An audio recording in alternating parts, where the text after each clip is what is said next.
F5, vou passar. Agenor? Samir Andrade.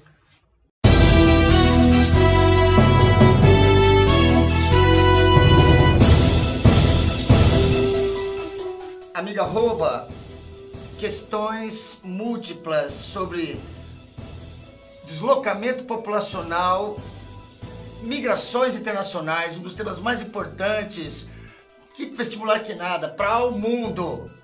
Pra vida, né? A partir das questões do Oriente Médio, especificando a problemática da Síria, bem como o direcionamento de imigrantes também do norte da África, visando o sonho europeu, da União Europeia, e além disso, associado às questões econômico-demográficas, que permeiam também essas condições. Samir. Eu diria que você pode entender de maneira simplista da seguinte maneira, né? O que é que está acontecendo na Síria, se arrastando já há algum tempo, 6 aninhos mais ou menos. Você tem uma situação de um grande movimento chamado Primavera Árabe. A Síria está inserida dentro desse contexto. A Primavera Árabe vai ser um movimento de levantes populares, né, no mundo árabe contra decenais ditaduras que recebiam inclusive apoio do mundo ocidental. E nesse momento, né, você tem o Egito, você tem o Iêmen, você tem a Tunísia, você tem a Síria, você tem a Líbia como sofrendo de convulsões sociais em que parte da população vai fazer com que os seus governos declinem. Vai fazer, inclusive, declinem, dá o entendimento de que eles saíram porque quiseram. Não, eles derrubam esses governos. O caso da Síria, especificamente, não objetivou sucesso em relação à derrubada desses governos. E aí o Bashar al-Assad, que é o atual, né, mandante sírio, recrudesce na violência, forma-se então uma guerra civil, um lado da população tentando derrubar o governo do Bashar al-Assad, e o governo do Bashar al-Assad e sua aliança com a Rússia e sua aliança com o Irã se mantém no poder. Quem financia os rebeldes sírios? Né? Essa é uma grande pergunta que geralmente ninguém faz. A mídia apenas mostra rebeldes sírios, pessoas civis, o açougueiro, o dentista, o médico, o professor, pegando em algumas armas de alguns milhares de dólares, com munições que custam alguns milhares de dólares, e ninguém se pergunta quem está por trás do interesse de derrubar o governo do Bashar al-Assad, senão o mix, o conjunto das chamadas potências ocidentais, obviamente, porque estas armas não estão saindo do nada, esta munição não está saindo do nada.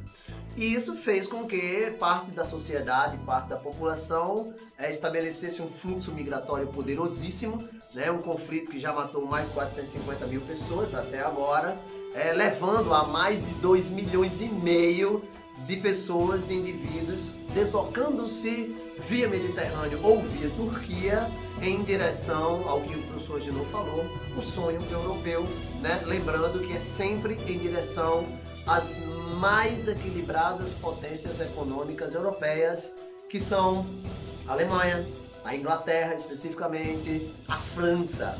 Grécia é só passagem, Hungria é só passagem, Itália é só passagem. Então, Chipre é só passagem. Então mira especificamente aquelas economias que são as mais pujantes, as mais pulsantes do território europeu, trazendo, obviamente, que vai ser alvo do comentário do professor Agenor Pittini, a ideia de um xenofobismo, uma não aceitação, né, baseadas principalmente para além das atuais frustrações políticas e sociais, exatamente o aspecto do eu não quero você aqui, o aspecto do que você aqui não me cabe. Na realidade, o que os europeus estão muito mais preocupados é com a perda de suas identidades culturais, porque a população muçulmana se reproduz em uma quantidade muito maior, porque essas populações possuem uma outra língua, uma outra percepção de alimentação e de entendimento do mundo. Apesar dessas populações europeias diminuírem percentuais enormes de crescimento, você tem uma chegada do mundo muçulmano que vai, na realidade, impactar, descaracterizando o próprio mundo, tanto dos Estados Unidos como dessas grandes potências europeias. Finalmente, o colonizador, se transformou no colonizado. O Gênio Henrique, ele soltou uma expressão que você não pode esquecer nessa análise, o chamado nativismo. O nativismo sintetiza essa ideia de voltar-se para a cultura e usar esse voltar-se para a cultura como um elemento justificador para impedir a entrada, para restringir, para expulsar, inclusive.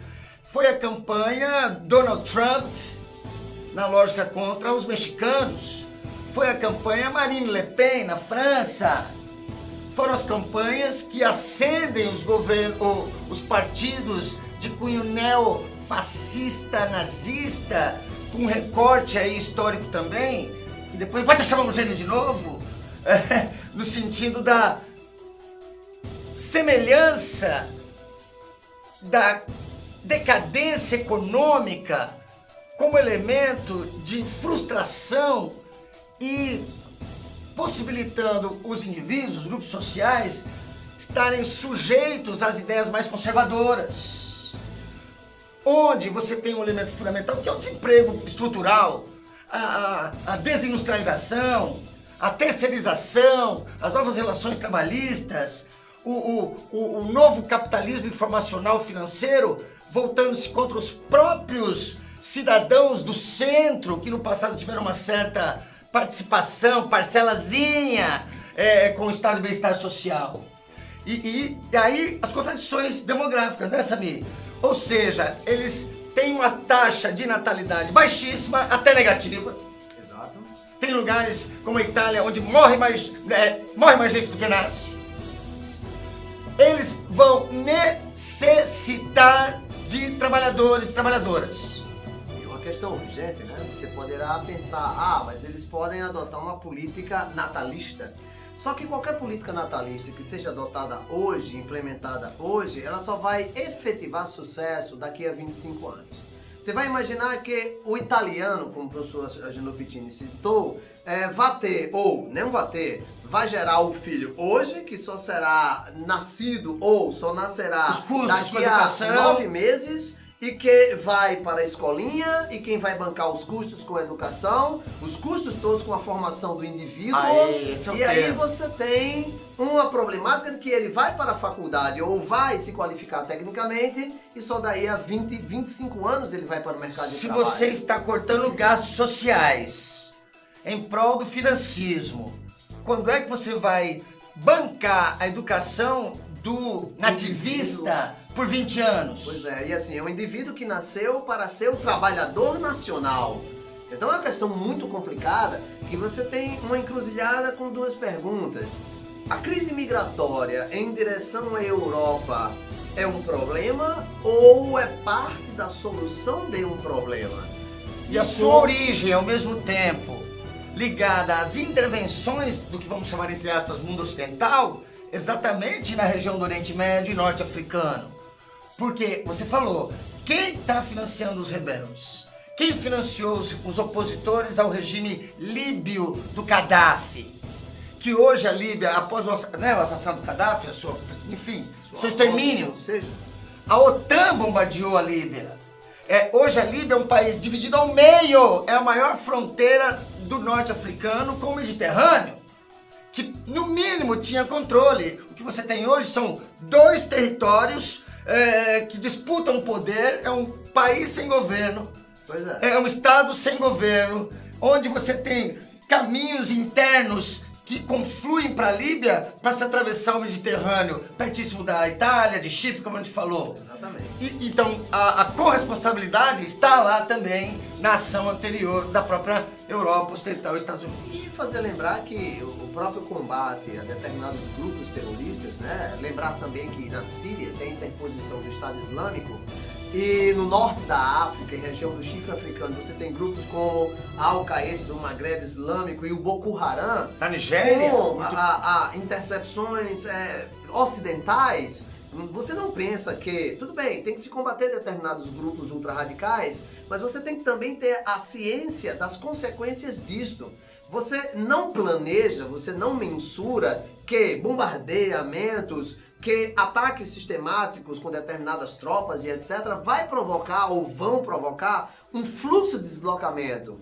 Então assim, esses povos não estão migrando à toa.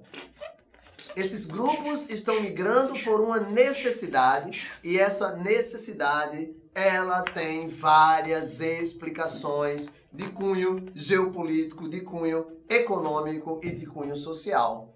Essa era a nossa dica das atualidades para hoje. Agradecemos a sua atenção e até a próxima.